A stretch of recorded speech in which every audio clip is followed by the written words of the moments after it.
कराची में heavy traffic से हादसात का सिलसिला जारी। नॉर्थ कराची पावर हाउस के करीब डंपर की टक्कर से मोटरसाइकिल सवार शदीद जख्मी।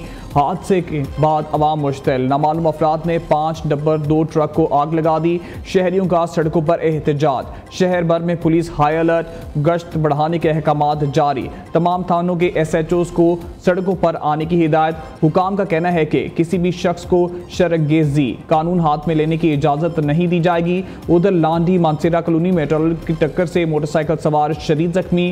पुलिस ने ड्राइवर को गिरफ्तार करके ट्रॉलर कब्जे में ले लिया।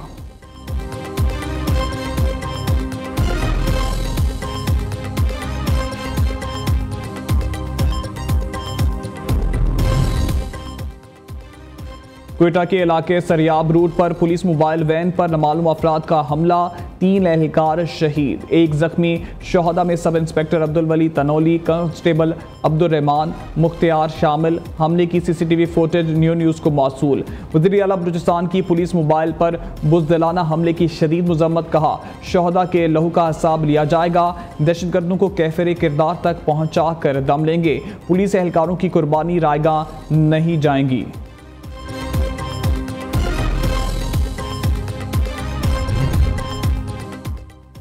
अमरीकी सदर का यू टर्न। डोनाल्ड ट्रंप ने चीन के अलावा बाकी ममालिक पर टैरिफ का नफाज 90 दिन के लिए रोक दिया।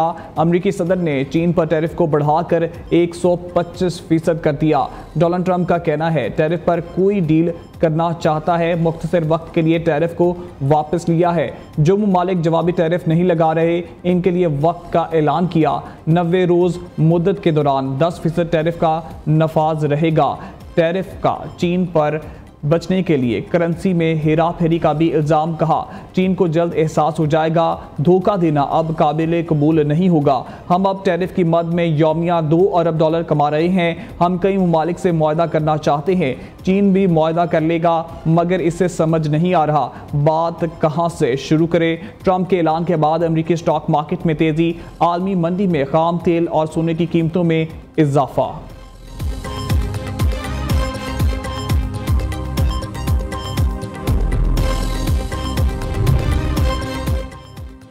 तजारती जंग में चीन का अमेरिका पर जवाबी वार। अमेरिकी मसनूआत पर आयद टैरिफ 34% से बढ़ाकर 84% कर दिया।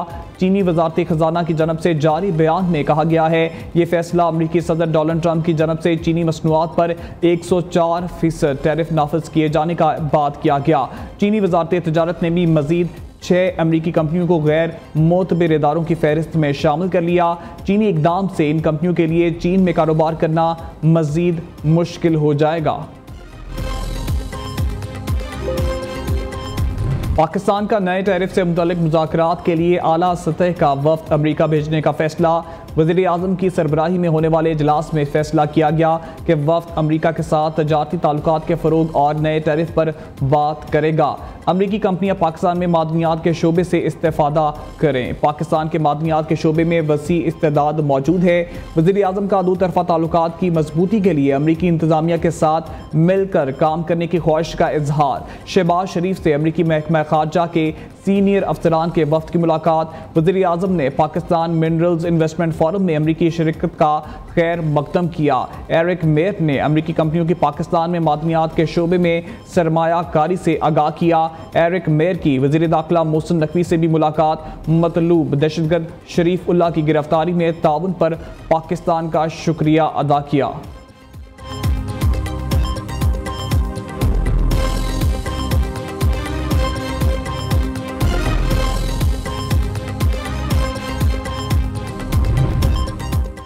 आर्मी चीफ से अमरीकी आला सतह वफ्द की GHQ में मुलाकात। वफ्द की क़यादत एरिक मायर की। IMF के मुताबिक मुलाकात मिनरल्स इन्वेस्टमेंट फोरम के पस मंज़र में हुई। अमरीकी वफ्द ने पाकिस्तान की मादनी पॉलिसी पर एतमाद का इजहार किया है। एरिक मेयर का सरमायाकारी के बेहतर होते माहौल पर इत्मीनान का इजहार। मुलाकात से दोनों अफ्रीकैन को आलमी सतह पर होने वाली पेश रफ्त और पाकिस्तान के इलाका सिक्योरिटी के अहदाफ पर एक दूसरे का मौक़िफ़ जानने का मौका मिला।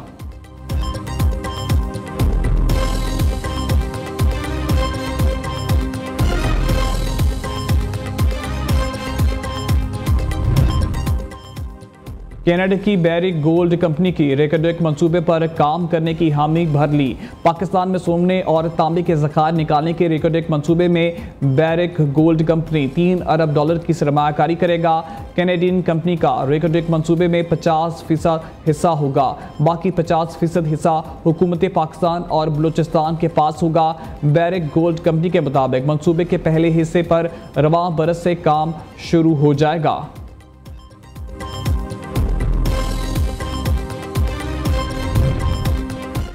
पाकिस्तान मिनरल्स इन्वेस्टमेंट फोरम 2025 का दूसरा रूस गैर मुल्की सरमायाकारों और मुख्तलिफ कॉरपोरेशंस के नुमाइंदों के अहम पैगामात। दुनिया भर के मंदोबीन को पाकिस्तान के मादनी शोबे में सरमायाकारी की दावत। अमरीका, चीन, सऊदी अरब, रूस और दीगर मुल्कों के मंदोबीन का इजहार दिलचस्पी। मुख्तलिफ मादनियात की नुमाइश का इनेकाद। सरमायाकारों और मंदोबीन ने म्यार को सराहा। गैर मुल्की सरमायाकारों ने मादनी शोबे की तरक्की के लिए फोरम के इनेकाद को खुश आइंद करार दिया। सदर नून लीग नवाज शरीफ से साबिक वज़ीर आला बलूचिस्तान डॉक्टर अब्दुल मालिक बलोच की मुलाकात। मुल्क की मजमूई सियासी सूरत हाल और बलूचिस्तान के हवाले से तबादला ख्याल किया गया।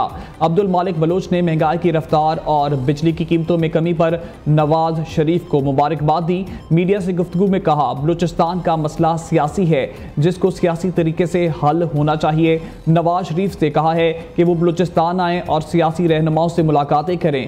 ख्वाजा साद रफ़ी कहते हैं, डॉक्टर अब्दुल मालिक बलोच ने नवाज शरीफ से अपना सियासी किरदार अदा करने की दरख्वास्त की।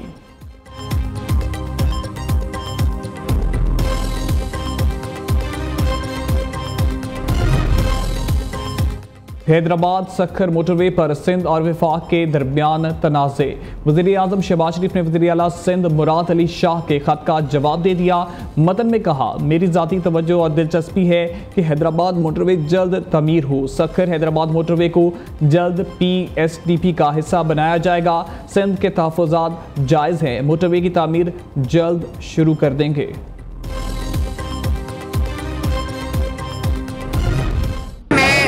पहले गई हूँ मैं हॉस्पिटल, उसके बाद मैं जिना हॉस्पिटल गई हूँ और उसके बाद मैंने जो एक्शन लिया है वहाँ पेशेंट्स के लिए दवाइयाँ नीचे बॉक्सेस के बॉक्सेस पड़े हुए थे स्टोर्स में, लेकिन पेशेंट्स को नहीं मिल रहे। तो मैंने इंस्टेंट जो एक्शन लिया है उसकी वजह से अब तमाम हॉस्पिटल्स में हालात बेहतर हैं। आज मैं सर्विसेज आई हूँ, मैं खुश होकर जा रही हूँ। एक पेशेंट ने नहीं कहा कि मुझे दवाई बाहर से लानी पड़ी है या पैसे दे के लेनी पड़ी है, और पेशेंट्स को इंतजार भी नहीं करना पड़ा।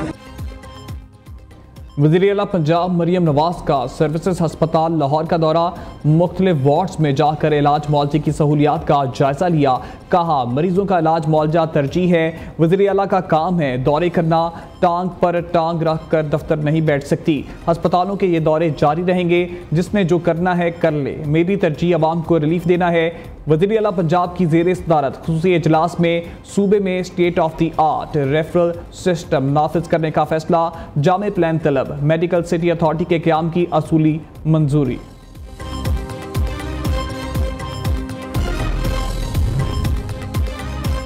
वज़ीर आज़म शहबाज शरीफ से अमीर जमात इस्लामी हाफिज नईमुर रहमान की क़यादत में वफ्द की मुलाकात। दोनों रहनुमाओं का गजा में निहत्ते फ़लस्तीनियों पर बिला इश्तियाल इसराइली बमबारी और जुल्म-ओ-सितम पर बैनुल अक़वामी क़ुव्वतों की खामोशी पर तशवीश का इजहार। वज़ीर आज़म ने कहा, गजा के निहत्ते फ़लस्तीनियों पर जारी सेहूनी जुल्म-ओ-जबर के खिलाफ हर बैनुल अक़वामी फ़ोरम पर आवाज़ उठाई जाएगी। अमीर जमात इस्लामी ने गजा की सूरत हाल पर 9 निकाती मुतालबात का मुश्तमिल ख़त वज़ीर आज़म को दे दिया।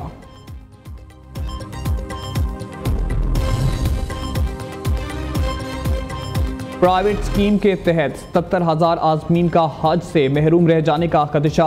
वज़ीर आज़म शहबाज शरीफ से मौलाना फजल रहमान का राब्ता। सरबराह JUI ने वज़ीर आज़म को निजी स्कीम के आज़मीन हज से मुतालिक आगाह किया।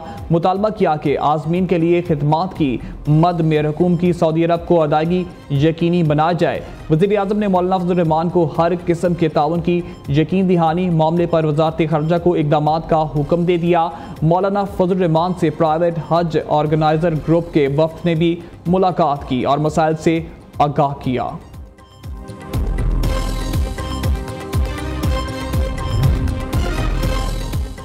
पीटीआई के अंदरूनी इख्तलाफात, बैरिस्टर गौहर के गिले शिकवे नज़रअंदाज किए जाने पर फट पड़े। चेयरमैन पीटीआई ने बानी से मुलाकात ना होने पर अपनी बेबसी जाहिर कर दी।